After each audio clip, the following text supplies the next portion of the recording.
nos acaba de sintonizar, híjole, se perdió una parte de este programa que es Cocina CDMX, que está buenísima, porque hicimos un pastel de carne en forma de momia, que la verdad está espectacular. Luego hicimos este pudín de chocolate con gusantes, pero también lo puede ver en nuestras redes. Ahí va a entrar, por favor. Ahí está apareciendo en pantalla dónde puede usted entrar. Y la verdad va a ver las recetas porque están buenísimas. Y yo también les recuerdo mis redes, ya lo saben, en mi Twitter soy @ManiMuñoz y en mi Facebook también como Mani Muñoz me puede encontrar. Y la verdad, ahí también Capital 21 me hace el gran favor de subir las recetas, lo cual le estoy muy agradecida. Y bueno, hablando de la ofrenda o del altar de muertos, es una ofrenda. Es una ofrenda, no es un altar, es una ofrenda que le hacemos a nuestros muertos. Y bueno, dentro de esta ofrenda no puede faltar esta calabaza en tacha, que la verdad es una delicia, me encanta. Creo que es de mis postres favoritos. ¿O a poco no comerse en la noche una cuchara de calabaza con un vaso de leche junto? No es una delicia, no se le antoja. La calabaza es una fruta de temporada, entonces qué chistoso que nuestras cocineras, nuestros cocineros de hace tiempo, ¿cómo sabían que estábamos en temporada y hacían estos postres deliciosos? Y bueno, ¿por qué no vamos a ver los ingredientes de la calabaza en tacha? Calabaza en tacha, 8 porciones. Una calabaza de Castilla, 2.5 kilogramos aproximadamente. 4 tazas de agua. 675 gramos de piloncillo en pedacitos. 3 rajitas de canela. 10 guayabas a la mitad. Qué bueno que ya tienen los ingredientes, porque vamos a platicar un poquito del piloncillo. Miren nada más, no hay cosa más sana. Miren cómo se me acaba de romper, está tan fresco este piloncillo. Es una de las azúcares que nosotros debemos de consumir mucho más que las refinadas. Realmente el azúcar moscabado, el azúcar morena o el piloncillo como tal en esta ocasión, vale la pena de verdad aprovecharlo. Hágalo de verdad, créanme. Consumamos piloncillo, consumamos azúcar morena. La refinada tiene un proceso que no es mala, pero no nos conviene a nuestro organismo. Entre menos refinado comamos los ingredientes, al igual que la harina. Las harinas integrales son mejores, hay otros tipos de harina ya mucho mejor que la harina refinada. Consumámosla de verdad. No hay nada como comer granos enteros. Cuando pasa este proceso de refinación, le quitan al grano absolutamente toda su parte más nutritiva. Y esa parte nutritiva, ¿qué cree? ¿Sabe a dónde se va? Al alimento para los animales. En vez de que nosotros, en vez de repente vernos tan fuertes como se ve un caballo o una res, ¿por qué? Porque le están dando esa parte del grano que la verdad, pues no se desperdició, se fue al alimento para los animales. Entonces, eso es lo que debemos de regresar nosotros a comer, productos con granos enteros. De verdad, créame, al igual que el azúcar.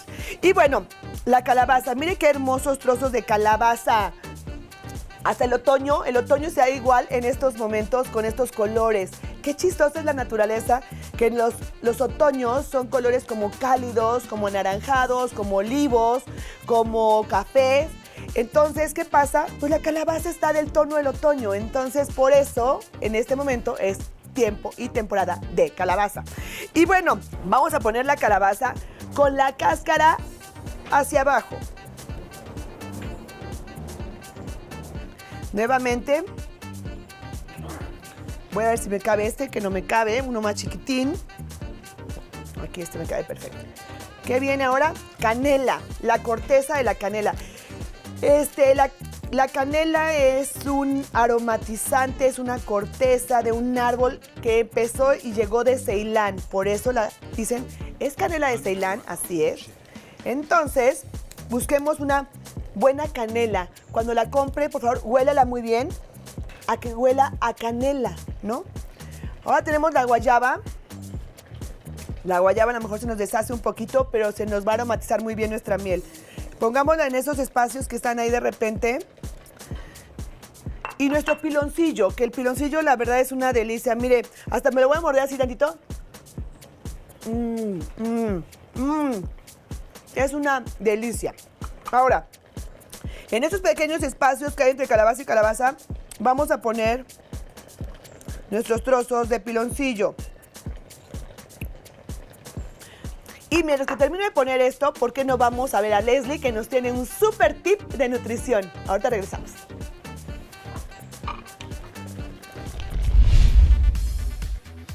Muchas gracias, Mani. El día de hoy, amigos, les quiero comentar de los azúcares ocultos en los alimentos industrializados que de repente, como bien les he hecho mucho hincapié en las recomendaciones de que no consuman por indicación de la Organización Mundial de la Salud más de 5 cucharaditas de azúcar al día, que son 25 gramos.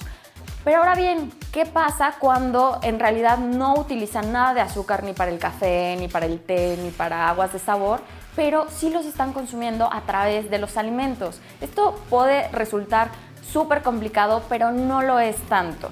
Lo que les voy a recomendar es que empiecen a leer los ingredientes de todo lo que consuman y así puedan lograr identificar si hay azúcares ocultos, porque a veces muy fácil pueden identificar los que dicen los ingredientes azúcar, ¿no?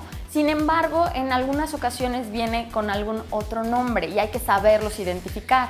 En su pantalla pueden ver los azúcares ocultos, digamos, o tipos de azúcares que pueden encontrar dentro de los ingredientes, como glucosa, jarabe de maíz de alta fructosa, almidón modificado, maltodextrinas, etcétera, etcétera. Y es que es muy frecuente que alimentos que son incluso salados tienen azúcar y esto nadie se los dice o no lo saben o es difícil de identificar. Por ejemplo, la salsa de tomate, los invito a que lean los ingredientes y les apuesto que van a encontrar algunos de los ingredientes que están en su pantalla. Otro, por ejemplo, es la mayonesa light. Es salada y hasta es light. Uno podría pensar que es saludable, sin embargo, tiene muchísima azúcar. Y así cantidad innumerable de alimentos. Les voy a dar una recomendación. Bajen una aplicación que se llama Escáner Nutrimental. La pueden descargar en Android o en Apple. Y esta les va a ayudar muchísimo para identificar si el alimento que están comprando es saludable o no. De repente es muy complicado entender y leer las etiquetas. Entonces lo único que van a hacer cuando descarguen la aplicación, con su celular apuntan al código de barras e inmediatamente les van a salir unos sellos. Mientras menos sellos tenga el producto es mejor. Algunos de los sellos que les van a salir son alto en azúcar, alto en sodio, alto en grasas y pues obviamente este tipo de alimentos no son saludables. Pero lo mejor del caso es que les va a dar opciones de alimentos similares que sí son saludables. Y así poco a poco ir haciendo compras mucho más inteligentes y pues más asertivas para su salud. Nos vemos la próxima semana. Muy interesante, Leslie, como siempre, y la verdad me tenías hasta con la boca abierta que no terminé de hacer mi calabaza en tacha. Entonces vamos a regresar porque vamos a terminar de poner la calabaza en trozos. Pídale por favor al señor de la frutería que se la corte porque en su casa va a ser súper complicado. Y tenemos nuevamente guayaba en los espacios que tenemos. La vamos a poner toda nuestra guayaba. Vamos a poner la canela que sobra para que toda nuestra calabaza en tacha tenga sabor. Y nos falta piloncillo encimita. La voy a cocinar a fuego muy bajito. Miren cómo se hizo mi piloncillo, qué tan fresco está, que miren cómo se me hace, cómo lo puedo desmoronar. Entonces, por favor, cuando usted compre un piloncillo, cheque que esté fresco. Pellizquelo tantito y se va a dar cuenta, presiónelo tantito y se va a dar cuenta de lo fresco que está. Si está muy duro, es que ya tiene mucho tiempo. Vean qué rico. Encima de mi calabaza también estoy poniendo. ¿Y qué creen? Me falta nada más. Tantitita agua. Muy poquita agua. Muy poquita agua. Los primeros 20 minutos de cocción lo vamos a tapar, ¿ok? ¿Para qué? Para que haya un calor interno, haya una cocción como al vapor y se vaya cociendo. Y luego, pasando los 20 minutos, vamos a destapar y miren nada más cómo nos queda. Miren qué rico. Nuestra calabaza en tacha para en la noche, para nuestra ofrenda. Y por supuesto con tantita miel. Con un vasito de leche les va a encantar. Ahora sí, nos tenemos que ir. Que tengan una excelente semana. Nos vemos el próximo lunes a las 11 de la mañana en punto para preparar ¿Recetas de dónde cree? Nos vamos hasta Vietnam, así que no se puede perder Cocina CDMX. Como siempre ha sido un placer que me acompañen. Muchísimas gracias. Nos vemos dentro de 8 días. Bye, bye.